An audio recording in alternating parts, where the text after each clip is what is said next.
What's going on, anybody listening out there? This is Simon with Simon's Opinion, and I'm here to crush your dreams today. In this video, I'm going to be going over why I think the PlayStation 4 Pro will not receive a price drop this holiday. So for starters, this holiday, the Xbox One X is going to be released. And many people out there expect Sony to lower the price of the PlayStation 4 Pro to keep customers buying PlayStation over Xbox. But I really do not believe they are going to do this. When the original PlayStation 4 was released, it had a sales price of $400, and the Xbox One was $500. Jump to the future 1 year later, and the Xbox One had gone on sale for $450, and the PlayStation was still $400. Now, they did have Black Friday sales, and all these sales differed from store to store. And yeah, this Black Friday, these consoles will go on sale from store to store, but the companies themselves will not lower the price. And why am I predicting this, you may ask? It's because the PlayStation Pro is already $100 cheaper than the Xbox One X, and the Xbox hasn't even been released yet. It's not going to get a price drop before November, 25th, 27th, something like that. And at the moment, the PlayStation Slim and the Xbox One S are evenly priced. PlayStation still has more to offer than the Xbox for a cheaper price and has a huge margin over the Xbox in console sales.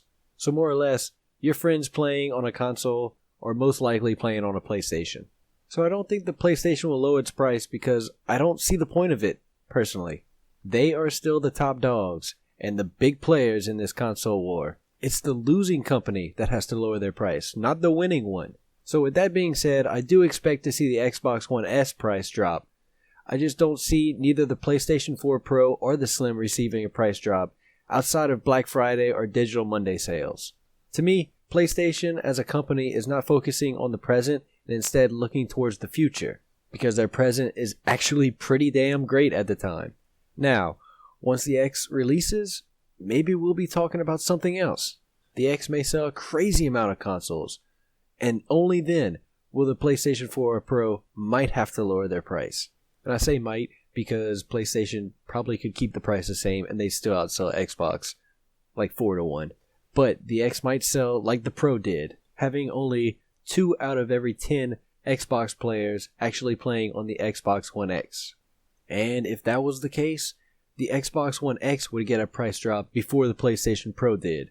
This is a very competitive market, and these companies don't even make their money off of console sales. Instead, they make their money off of everything we buy off of these consoles. Don't get me wrong though, console sales do play a huge part in this industry. But hypothetically, and I do mean hypothetically here, if PlayStation sold 60 million consoles and Xbox sold 30 million consoles, and PlayStation owners only bought 6 games a year on average, while Xbox players bought 12 games on average, that would make the profit between both consoles even. But this, of course, is just hypothetical. It's completely different. I know it is. I know damn well the Xbox doesn't sell 2-1 in games against PlayStation. But Xbox does sell more in services like Xbox Live, changing gamer tags for $10, EA Access for $8 a month, and now Game Pass for $10 a month. PlayStation does have PlayStation Vue and PlayStation Now, but they're for a higher price than any service on the Xbox. But that's not necessarily a bad thing. A hardcore gamer can afford both of these services on the PlayStation 4, but most can't afford either. The Xbox services that are offered are not better per se, but against the PlayStation 4 they are cheaper. So for every one person that's paying $20 for PlayStation Now, there's 3 people on Xbox that are paying $8 for EA Access, and this is how it all averages out. So even though PlayStation is selling more consoles to consumers, the revenue for these companies are very close. This is really where Microsoft and Sony's money is actually made. And like I said earlier, don't quote me on these numbers. This is just what I think, in my opinion. If these prices were too high, they would have been changed by now. But with all that being said, Sony is in a very good place right now, money-wise. So I really do not expect to see a PlayStation 4 Pro price drop this holiday.